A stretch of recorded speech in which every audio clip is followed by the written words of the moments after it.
Alice's Adventures in Wonderland, Chapter 7. Again, good morning, good afternoon, good evening, good night. Sorry if my voice is a little hoarse. It's my first day back to teaching, so I've talked a lot. Chapter 7. A Mad Tea Party. There was a table set out under a tree in front of the house, and the March Hare and the Hatter were having tea at it. A Dormouse was sitting between them, fast asleep, and the other two were using it as a cushion, resting their elbows on it and talking over its head. Very uncomfortable for the Dormouse, thought Alice, only as it's asleep, I suppose it doesn't mind. The table was a large one, but the three were all crowded together in one corner of it. "No room! No room!" they cried out when they saw Alice coming. "There's plenty of room," said Alice indignantly, and she sat down in a large armchair at one end of the table. "Have some wine," the March Hare said in an encouraging tone. Alice looked all around the table, but there was nothing on it but tea. "I don't see any wine," she remarked. "There isn't any," said the March Hare. "Then it wasn't very civil of you to offer it," said Alice angrily. "It wasn't very civil of you to sit down without being invited," said the March Hare. "I didn't know it was your table," said Alice. "It's laid for a great many more than three." "Your hair wants cutting," said the Hatter. He had been looking at Alice for some time with great curiosity, and this was his first speech. "You should learn not to make personal remarks," Alice said with some severity. "It's very rude." The Hatter opened his eyes very wide on hearing this, but all he said was, "Why is a raven like a writing desk?" "Come, we shall have some fun now," thought Alice. "I'm glad they've become asking riddles. I believe I can guess that," she added aloud. "Do you mean that you think you can find out the answer to it?" asked the March Hare. "Exactly so," said Alice. "Then you should say what you mean," the March Hare went on. "I do," Alice hastily replied. "At least, I mean what I say. And that's the same thing, you know." "Not the same thing a bit," said the Hatter. "You might just as well say that I see what I eat is the same thing as I eat what I see."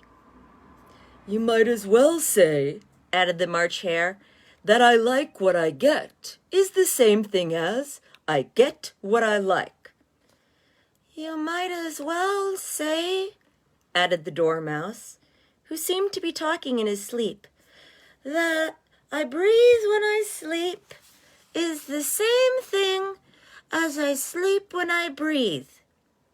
"It is the same thing with you," said the Hatter, and here the conversation dropped, and the party sat silent for a minute, while Alice thought all over she could remember about ravens and writing desks, which wasn't very much. The Hatter was the first to break the silence. "What day of the month is it?" he said, turning to Alice. He had taken his watch out of his pocket and was looking at it uneasily, shaking it every now and then and holding it to its ear. Alice considered a little and then said, "The 4th." "2 days wrong," sighed the Hatter. "I told you butter wouldn't suit the works," he added, looking angrily at the March Hare. "It was the best butter," said the March Hare meekly. "Yes, but some crumbs must have got in it as well," the Hatter grumbled. "You shouldn't have put it in with the bread knife." The March Hare took the watch and looked at it gloomily. Then he dipped it into his cup of tea and looked at it again. But he could think of nothing better to say than his first remark. "It was the best butter, you know." Alice had been looking over his shoulder with some curiosity. "What a funny watch," she remarked. "It tells the day of the month, It doesn't tell what o'clock it is." "Why should it?" muttered the Hatter. "Does your watch tell you what year it is?" "Of course not," Alice replied very readily. "But that's because it stays the same year for such a long time together." "Which is just the case with mine," said the Hatter. Alice felt dreadfully puzzled. The Hatter's remark seemed to have no sort of meaning in it, yet it was certainly English. "I don't quite understand you," she said, as politely as she could. "The Dormouse is asleep again," said the Hatter, and he poured a little hot tea upon its nose. The Dormouse shook its head impatiently and said, without opening its eyes, of course, just what I was going to remark myself." "Have you guessed the riddle yet?" the Hatter said, turning to Alice again. "No, I give up," Alice replied. "What's the answer?" "I haven't the slightest idea," said the Hatter. "Nor I," said the March Hare. Alice sighed wearily. "I think you might do something better with the time," she said, "than waste it in asking riddles that have no answers." "If you knew the time as well as I do," said the Hatter, "you wouldn't talk about wasting it. It's him." "I don't know what you mean," said Alice. "Of course you don't," the Hatter said, tossing his head contemptuously. "I dare say you never even spoke to time." "Perhaps not," Alice cautiously replied. "But I know I have to beat time when I learn music."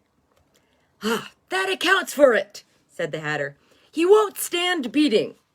Now, if you only kept on good terms with him, he'd do almost anything you liked with the clock. For instance, suppose it were 9 o'clock in the morning, just time to begin lessons. You'd only have to whisper a hint to time, and round goes the clock in a tinkling. 1:30, time for dinner." "I only wish it was," the March Hare said to itself in a whisper. "That would be grand, certainly," said Alice, thoughtfully. "But then, I shouldn't be hungry for it, you know." "Not at first, perhaps," said the Hatter, "but you could keep it to 1:30 as long as you liked." "Is that the way you manage?" Alice asked. The Hatter shook his head mournfully. "Not I," he replied. "We quarreled last March." Here's the Mad Hatter, pontificating. "We quarreled last March, just before he went mad, you know," pointing with a teaspoon at the March Hare. "It was at a great concert given by the Queen of Hearts, and I had to sing, 'Twinkle, twinkle, little bat, how I wonder what you're at.' You know the song, perhaps?" "I've heard something like it," said Alice. "It goes on, you know," the Hatter continued, "in this way. Up above the world you fly, like a tea tray in the sky. Twinkle, twinkle," here the Dormouse shook itself and began singing in its sleep. "Twinkle, twinkle, twinkle, twinkle, twinkle, twinkle," and went on so long that they had to pinch it to stop. "Well, I'd hardly finished the first verse," said the Hatter, "when the Queen jumped up and bawled out, 'He's murdering the time! Off with his head!'" "How dreadfully savage!" exclaimed Alice. "And ever since that," the Hatter went on in a mournful tone, "he won't do a thing I ask. It's always 6 o'clock now." A bright idea came into Alice's head. "Is that the reason so many tea things are put out here?" she asked. "Yes, that's it," said the Hatter with a sigh. "It's always tea time. We've no time to wash the things between whiles." "Then you keep moving around, I suppose," said Alice. "Exactly so," said the Hatter. as the things get used up. But what happens when you come to the beginning again? Alice ventured to ask. Suppose we change the subject, the March Hare interrupting, yawning. I'm getting tired of this. I vote the young lady tells us a story. I'm afraid I don't know one, said Alice, rather alarmed at the proposal. Then the Dormouse shall, they both cried. Wake up, Dormouse! And they pinched it on both sides at once. The Dormouse slowly opened his eyes. I wasn't asleep, he said in a hoarse, feeble voice. I heard every word you fellows were saying. Tell us a story, said the March Hare. Yes, please do, pleaded Alice. And be quick about it, added the Hatter, or you'll be asleep again before it's done. Once upon a time there were 3 little sisters, the Dormouse began in a great hurry, and their names were Elsie, Lacey, and Tilly, and they lived at the bottom of a well. What did they live on? Said Alice, who always took a great interest in questions involving eating and drinking. They lived on treacle, said the Dormouse, after thinking a minute or two. They couldn't have done that, you know, Alice gently remarked. They'd have been ill. So they were, said the Dormouse. Very ill. Alice tried to fancy to herself what an extraordinary way of living would be like, but it puzzled her too much, so she went on. But why did they live at the bottom of the well? Take some more tea, the March Hare said to Alice, very earnestly. I've had nothing yet, replied Alice in an offended tone, so I can't take more. You mean you can't take less, said the Hatter. It's very easy to take more than nothing. Nobody asked your opinion, said Alice. Who's making personal remarks now? The Hatter asked triumphantly. Alice did not quite know what to say to this, so she helped herself to some tea and bread and butter, and then turned to the Dormouse and repeated her question. Why did they live at the bottom of the well? The Dormouse again took a minute or two to think about it, and then said, It was a treacle well. There's no such thing, Alice was beginning very angrily, but the Hatter and the March Hare went, Shh, shh. And the Dormouse sulkily remarked, If you can't be civil, you'd better finish the story for yourself. No, please go on, Alice said very humbly. I won't interrupt again. I dare say there may be one. One indeed, said the Dormouse indignantly. However, he consented to go on. And so these 3 little sisters, they were learning to draw, you know. What did they draw? Said Alice, quite forgetting her promise. Treacle, said the Dormouse, without considering at all this time. I want a clean cup, interrupted the Hatter. Let's all move one place on. He moved as he spoke, and the Dormouse followed him. The March Hare moved into the Dormouse's place, and Alice rather unwillingly took the place of the March Hare. The Hatter was the only one who got any advantage from the change, and Alice was a good deal worse off than before, as the March Hare had just upset the milk jug into his plate. Alice did not wish to offend the Dormouse again, so she began very cautiously. But I don't understand. Where did they draw the treacle from? You can draw water out of a water well, said the Hatter. So I should think you could draw treacle out of a treacle well. Hey, stupid. But they were in the well, said Alice to the Dormouse, not choosing to notice the last remark. Of course they were, said the Dormouse. Well in. This answer so confused poor Alice that she let the Dormouse go on for some time without interrupting it. They were learning to draw, the Dormouse went on, yawning and rubbing its eyes, for it was getting very sleepy. And they drew all manner of things, everything that begins with an M. Why with an M? Said Alice. Why not? Said the March Hare. Alice was silent. The Dormouse had closed its eyes by this time and was going off into a doze. But on being pinched by the Hatter, it woke up with a little shriek and went on, "That begins with an M, such as mousetraps, and the moon, and memory, and muchness. You know you say things are much of a muchness?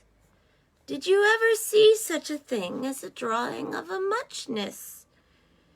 "Really, now you ask me," said Alice, very much confused. "I don't think—" "Then you shouldn't talk," said the Hatter. This piece of rudeness was more than Alice could bear.